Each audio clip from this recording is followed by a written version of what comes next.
people are coming in believing that trauma means that I was like physically abused in some way, or I've had some kind of hectic sexual assault experience.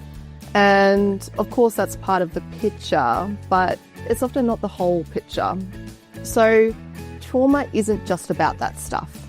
There's this whole other piece, and often I say with my clients, it's about making the invisible visible. How can we make the things that we weren't even sure or didn't even know about or was like totally lacking in some way? How do we make that stuff visible to us? The brain has this innate capacity to heal. It wants to. It wants to move towards processing through difficult or adverse experience. And it wants to come back to a place of like homeostasis, I guess. So when we have adverse experiences, so things that are stressful or overwhelming or indeed traumatic, that can cause a disruption to that natural adaptive information processing system. Hello and welcome to This Complex Life. We know that our childhood can impact us as adults. Well, I think we all know that, but our life experiences, what happens to us when we're younger, can show up in the most unexpected ways when we're grown-ups. And today I want to talk a little bit about how the things that are, I guess, painful or have wounded us as kids can show up as pain points or triggers for us as grown-ups and in relationships. And I've got with me Tamera. Hello, welcome to the podcast. Hello, thanks so much for having me. I'm delighted to be here. We were having a bit of a talk about EMDR therapy, but let's rewind back. And when we talk about unhealed parts of ourselves, what are we talking about? So when I hear that, unhealed parts of ourselves, I'm thinking about the ways in which things that we've kind of like coping strategies or the way that we've learned to kind of navigate our world and manage day to day start to become not that helpful. So when I think about the clients that I work with that are maybe showing up and wanting to work on some stuff, I'm thinking about the ways in which maybe they're struggling to manage their emotions. So emotional regulation can be really, really tricky. They can kind of go from 0 to 100 really fast, and they have difficulty managing that and difficulty working through it. So that's a bit of a sign that there's some unhealed stuff going on. I think it can sometimes show up in a bit of avoidance or withdrawing from situations, people, places, or even some avoidance of your own emotions. So feeling like our emotions are the enemy. Yeah, being quite disconnected from our body can also be a little sign that there's some stuff going on that we need to work through. Lots and lots and lots of stuff. I mean, sometimes people show up just feeling like quite anxious or socially anxious. They don't really know why. There's no reason, or they can't really think about a particular incident that caused them to be that way. They just sort of are. So I'm kind of tuning into those little things, and I'm getting curious about that and wondering, okay, that's curious. That's interesting. What's happening there? Where did that come from? When you say sort of the big emotions, the thing that comes up for me is I don't think a lot of people recognize that. And so until we, I guess, put a microscope and kind of look at it a little bit, they think that that is proportionate to the current thing. So my partner forgot this thing that I said. It makes total sense that I'm worthless. And the jump is so big and feels so true that they might not even recognize it's something from the past. Yeah. How do you help someone? I mean, how do we even kind of get people thinking about that it doesn't mean that wasn't hurtful, but when the reaction is so big, and I heard this saying that if it's hysterical, it's historical, that if our feelings are big and seem disproportionate, that it's a pain from the past. So hysterical, historical. And I was like, I love that. It captures it so well. How do you encourage people to start looking at those things? Yeah. So I think when people are coming into therapy, they've got some pain point that they want to work on. They're already like, okay, something's up here and I'm not showing up the best that I can. And when it comes to reactions for what's going on in their life, so a good example that you've just provided there. So in relationship, your partner's doing something and you're having this huge reaction. That's something that we start to talk about. So I want to know and I want to get curious about, so what is the emotion? Is it anger? Is it frustration? Is it shame? Is it anxiety? What's the emotion? Let's start to tease that out and unpack it. And you're right, a lot of people are not sure actually what the emotion is. They're just sort of reacting in this kind of autonomic way. So want to get curious about that. What is the emotion? And then once we kind of understand what's the emotion driving that, like where is that showing up in your body? Where do you feel that? Tell me about that sensation. What does that feel like to you? And this might be an odd question, but, stay with me. If that feeling had a voice, what might it say?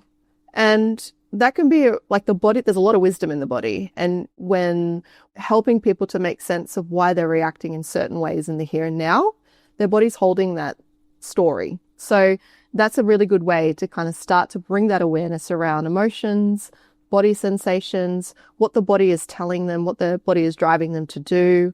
Often when we do that, there's a belief underneath there. So it's like, okay, well, I don't feel safe, or I feel worthless, or I don't feel good enough, or something like that. So that's where we start. We start to unpack all of those little elements. There's a lot in there, and you're right. A lot of people aren't familiar with that. They don't know, they don't have the language, and they don't have the skills. So that's often where we start, just unpacking all of that stuff, making sense of it from that level. So those things that you're talking about aren't necessarily big T traumas. These are learned ways to adapt to certain maybe experiences or kind of, I guess, early childhood interactions. There seems to be a lot of confusion of what trauma is, and I hear it talked about in so many ways that are so incorrect, and the idea of triggers, but I'm not going to get into that. What are some of the biggest myths you've heard about childhood trauma that have shown up in your work? And maybe I can talk about, we can see if I've had any different ones come across my desk or my couch. Yeah. I mean, when I hear that, I'm thinking about the people that I work with. And when we start to unpack their experiences, people are coming in believing that trauma means that I was like physically abused in some way, or I've had some kind of hectic sexual assault experience. And of course, that's part of the picture, but it's often like with the work that I do and the people that I see, it's often not the whole picture. So trauma isn't just about that stuff. There's this whole other piece. And often I say with my clients, it's about making the invisible visible. How can we make the things that we weren't even sure or didn't even know about or was like totally lacking in some way? How do we make that stuff visible to us? And what I'm talking about there is stuff like emotional needs. So there's a lady that I follow and that I've learnt from. Her name's Shirley Jean Schmidt. She's an American woman. She developed the developmental needs meeting strategy. I don't know if you're familiar with her work. So this was, I found her work through my clinical supervisor who suggested it to me, Caroline Burrows. So she talks about this in such a digestible way. And I love the way that she puts some language around all of this stuff. And I often, use her words specifically to talk to my clients. So trauma, when we think about like the landscape of the things that you can experience, she talks about trauma as like when your physical needs aren't met. So you are physically unsafe, you are physically hurt in some way. Then she talks about this idea of like attachment trauma or attachment wounding. So that's not necessarily about the things that happened to you. It was the good things that should have happened but didn't. So presenting that to clients where, they may have come from a background where you didn't even talk about emotions, you didn't even, like the concept of emotional needs is like completely foreign, but that's a huge part and piece of the work. And when we don't get our emotional needs met well, that has a huge impact on our development, our sense of self, how we show up in the world, how we can show up in relationships. Often the way that I describe it to my clients is thinking about this idea of our emotional needs is like scaffolding. So if we have, a good enough upbringing, our physical needs are met and our emotional needs are met, we kind of build this internal scaffolding that helps us kind of hang on to something through life's storms. Like when things get shaky, we've got something to hang on to. Yeah, I believe that I'm capable. I believe that I can get through hard things. I believe I belong somewhere. I believe that I can do good things. These kinds of things that make me feel steady in who I am, even though stress and adversity will come, that gives me something to hang on to weather those storms. If those emotional needs aren't met or not met consistently, that scaffolding is a little shaky. that leads us to believe other things about ourselves that isn't so helpful, like I'm not worthy, I'm not okay, I'm not good enough, these sorts of things. So when somebody comes in to work with me and they're like, oh no, I didn't have any trauma, my upbringing was great, my parents stayed together, I lived in a great neighborhood and I went to school and had some hobbies and all the things. But then we kind of dig a little bit deeper and find that they're like profoundly not sure of themselves. They're like profoundly hesitant to like show up in the world. They don't trust people. That's what we're getting at in terms of like the emotional needs stuff. And that's how it can impact people. So I talk about that in some way, like almost every day with my clients, because they don't recognize that stuff. We don't talk about it. It's not, especially if it's a culture in their family where if you show emotions, you're weak or something. So yeah, that's a big one for me. Yeah, I really like how you're differentiating that from trauma, because it's some of the things that I talk to folks about as well, that it's not just what happened to you, it's what was missing. And being delighted in, being attended to, having parents that were attuned and present and available, that has an impact. And I know some parents listening to it think, well, we can't do that, we have to work. It's like all of those things might still be true, and it doesn't change that that's what a developing brain, body needs. That, and that doesn't always have to be met from parents. And so there's this collective community that some people are really missing, where someone might have gotten that, delight from their grandma, and someone else might have gotten the attunement from their grandpa, and they might have had the cool, fun auntie or uncle who did something else, and parents were providing. And as a community, they had all of those needs met. So I think that is a really big thing for people, is they think trauma is something really bad. And I think it is. When we look at a capital T trauma, that's quite objective. And then there's some subjective experiences of, this was painful and I'm not quite sure why, or this was missing, and they might not recognize that. Yeah, absolutely. And there is so much value in healing that part, because then you can move through to other relationships in a different way. So what if someone's finally come to therapy and we're kind of digging through their brain? We don't actually dig through their brain. Kind of. I had one person say I do the Jedi mind tricks on them. It was really funny because for EMDR, what are the outcomes? Like when people start to recognize these patterns and process them, whether it's through EMDR therapy or another therapy, how does it change them? What do you see? That's a really good question. I mean, to speak from my experience, so I'm working more with people who have what I would call that attachment trauma stuff going on. So the little T, as you say.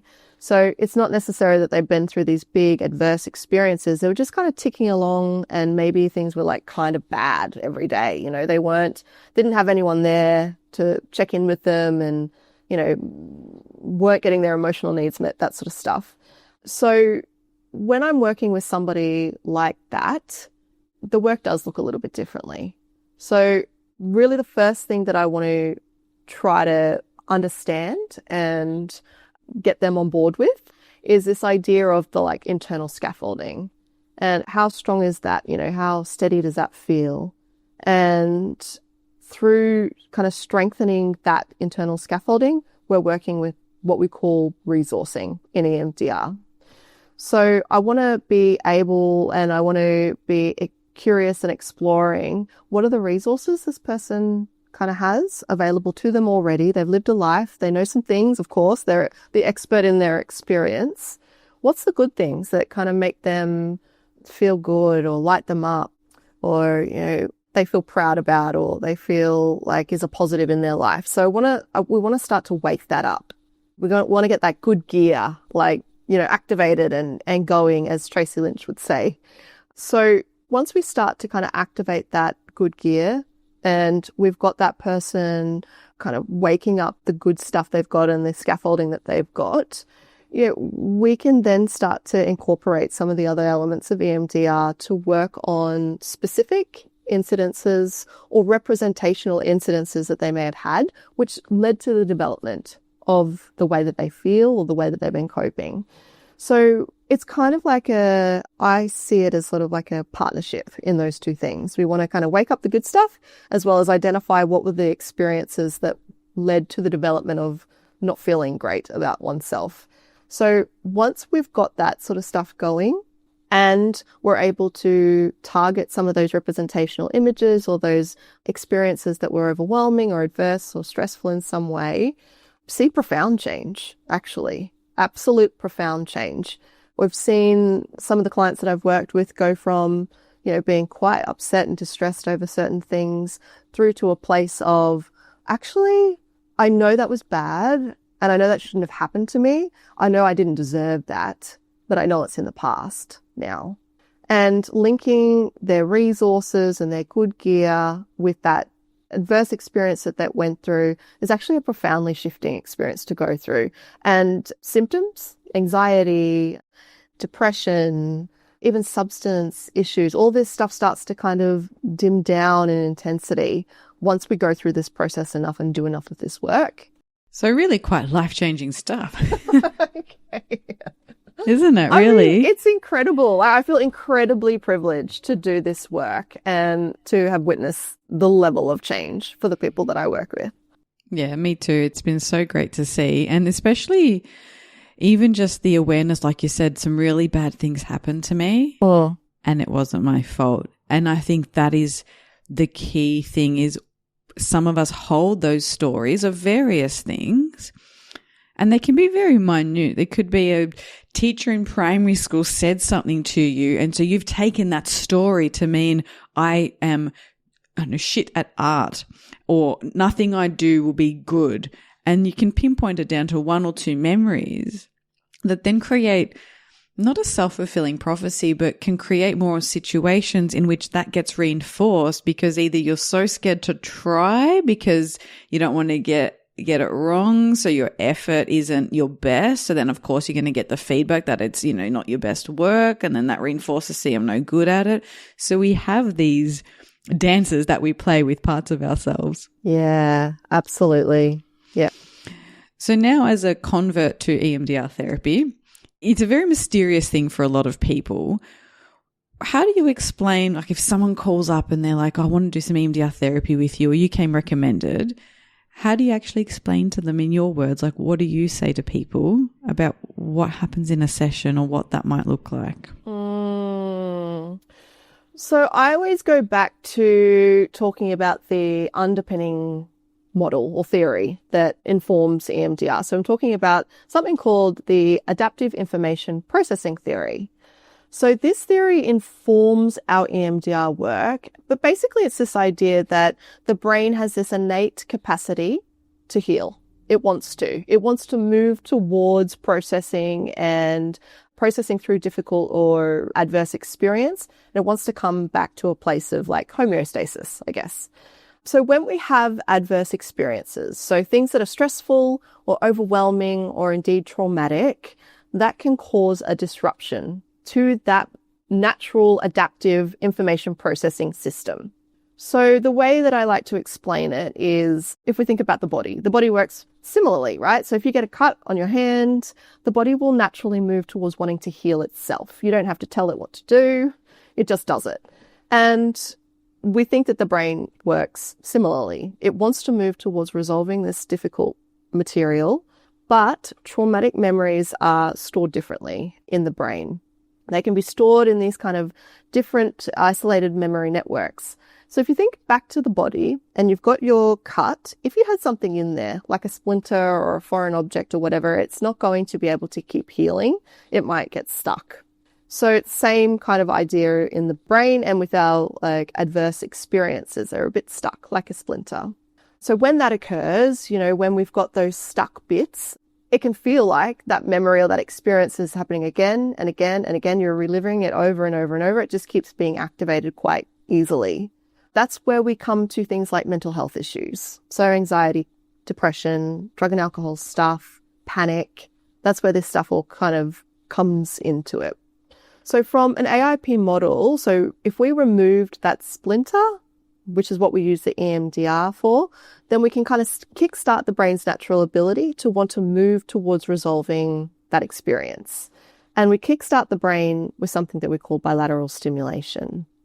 So when we do this, that experience, so the stressful or overwhelming experience that you had is no longer isolated because it becomes integrated with the larger memory networks, and it joins in with the adaptive information, the good gear. You get a wider perspective on your life and the ups and downs, rather it being like right in your face and creating all sorts of havoc for you. So that's kind of like what it's about, like the underlying model of it. So if somebody comes to do EMDR, what we hope, what the ideal outcome is that the memory or the experience or the set of experiences that they went through, when they recall it, it's just more distant. It's not like right in your face and feeling really present. It just becomes more distant. The experience no longer evokes significant distress. So we've really dialed down the intensity on the emotions that are associated with the experience, and the meaning and the beliefs linked to the memory shift to become more adaptive. Like I said before, like it might have come in being like, I deserved that, to I didn't deserve that. That's the kind of shift. So that's a little bit about how I explain it. Would it be helpful for me to talk through actually what a session looks like? Yeah, I guess, because everyone runs it a little bit differently and everyone has different flavors and incorporates different things. So that was a very thorough explanation. And if people want, there's, I think, another couple of episodes right back through the podcast. I'll put links to those in the show notes about what EMDR is, and you can hear a few more conversations. So if someone, does someone need to even know what it is to ask for the work? Like, how do you just sit with someone in that space and nut it out together? Yeah. So if somebody calls in and they say, look, I just feel really anxious, I'm struggling with panic, I get overwhelmed at work and I'm having problems with my partner and I really want to work on all of that stuff. That's a lot. I might say, well, I might ask a few curious questions about, what was life like for them when they were really young? What did they learn about relationships and themselves? Maybe it might be helpful actually. So when I'm running my sessions, I run EMDR intensives. This is a little bit different because if somebody agrees to come and work with me, then they are really committing to quite a focused and structured sort of process. When they come and work with me, I'm asking them about all sorts of stuff before we even have our first session. So I send out a workbook and I want to get a sense of what their underlying beliefs look like, what their family relationships look like, family rules. I want to get a sense of how they think about themselves through their different developmental periods, so that this workbook is really thorough and really intense. And I want to get a really good sense of what this person understands about themselves and what's their triggers and all sorts of stuff. So I send out that workbook, and that is what they complete before they come along and do their first session with me. So when we have our first session, I sit down with somebody and I work through something called a formulation. So in EMDR, we have case conceptualization, and it's this kind of tool which helps us make sense of all the really key things that inform what's kind of bringing somebody into our room. So we want to know, what were the past experiences that feel significant and key to you. We also want to know, what are the triggers? What are the everyday things that are happening for you when you feel overwhelmed or you're having big emotional reactions that maybe feel a bit more disproportional to the situation? Also want to get a sense of what are the underlying core beliefs? What's happening for you? What are you believing about yourself or the situation when these things are happening? And what are the things that have been really tricky for you? So what are the life difficulty stuff? Have you felt like you can't connect with people? Have you felt like you do get panicked? Do you feel like you get really angry and reactionary towards people? Do you feel like you've struggled with drug and alcohol, or maybe with eating? Or we kind of get a sense of what are the ways in which you've learned how to cope with some of these big emotions and these painful core beliefs. So in the first session that I have with someone, I'm pulling all these pieces of information together and kind of sharing it with the client really from a perspective of, have I got this right? Does this make sense? Are we on the same page here? Does this seem like it's making sense, all that sort of stuff. Another thing that we do in that kind of formulation is understand what are the resources and the resiliences that you have that you've learnt over the course of your life that we can kind of tap into, wake up, or maybe like even strengthen even stronger. So when somebody comes in to work with me, that's what a first session looks like. I put together this formulation. I want to make sure that we're on the same page. And I find that is incredibly helpful for people to come in and work through these, make those connections between how things are showing up today, where they may have come from, and why it's been so tough. So once I sort of take people on this journey and we've got the shared sense, honestly, it just makes sense to people to want to go and process through the difficult experiences which led to the development of these things. Does that make sense? Kind of took us on a bit of a journey there.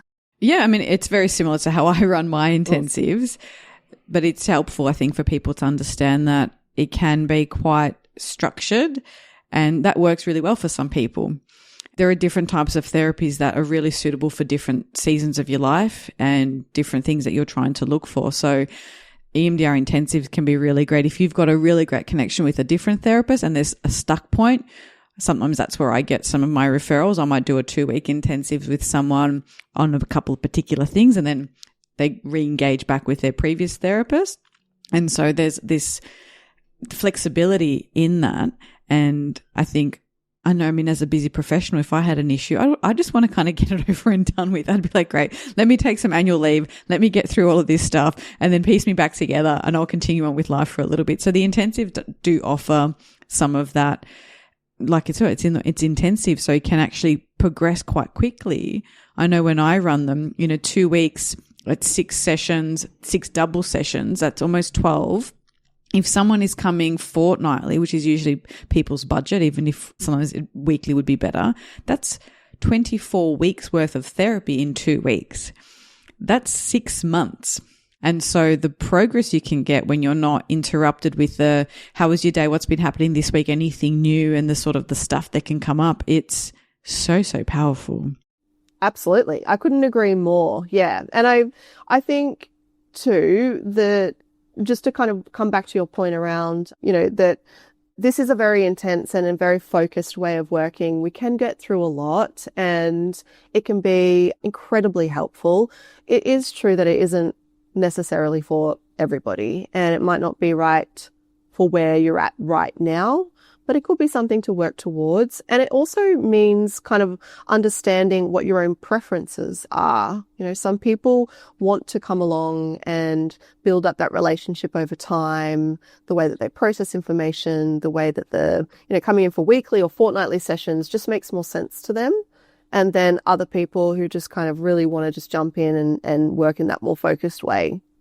So if people are thinking about, oh my goodness, this just seems way too scary and intense, that's okay too. It's totally fine to have a different type of therapy. That's your preference.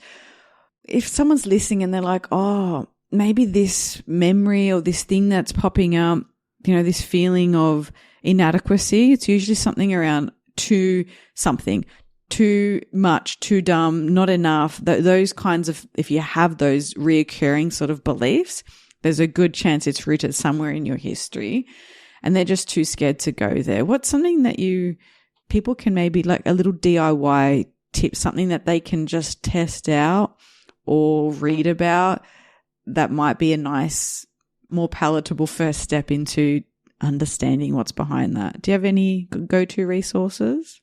Other than our website, where we put up a lot of information about EMDR, we've got some blogs around what signs, like what you might be working with or what's happening for you and how EMDR might be helpful for that. But in terms of what you're asking, which is how to help people identify or make that connection between like what they're feeling and what they're believing, is that what you're saying? Well, yeah, just sort of like, I mean, I tend to recommend the book, What Happened to You, as something that people can try to sort of understand where some of those reactions might come from.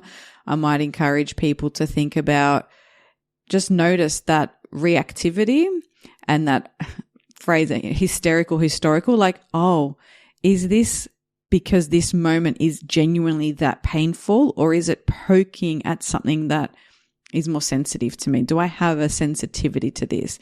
In couples, I often describe it as you almost step on your partner like a landmine and you have no idea where that reaction came from. So if you're having big reactions or big feelings and it seems disproportionate to what's happened, that is a clue that you might want to dig a bit deeper. And yeah, the book where What Happened to You is a really good one. And just starting to notice that pattern can already be a helpful step in that direction. Yeah, definitely. So I'm just having a think about what kinds of books that I might suggest. I mean, this is a very powerful book. It's also very intense. So like, go gently if you are going to read it. But the one, I'm going to have to Google it. Can't quite remember the name of it. What My Bones Know by Stephanie. Do you know that one, Marie? I've heard of it. It's on my massive book to-do list. Yeah. You can see my bookshelf behind me is full of half-read books. But yeah, there's the Body Keeps Score as well. Yeah. And what else? I'm just having a peek behind me. I think those I would start with, yeah, something like that. Yeah. I nothing else is coming to me, sorry. We'll put some links in the show notes and some resources, and people who follow either of us on any of the socials can kind of grab those and have a look. It's been so awesome chatting to you about EMDR therapy and childhood trauma. And where can people find you if they want to get in touch? Definitely. So check out our website. It is centreself.com.au.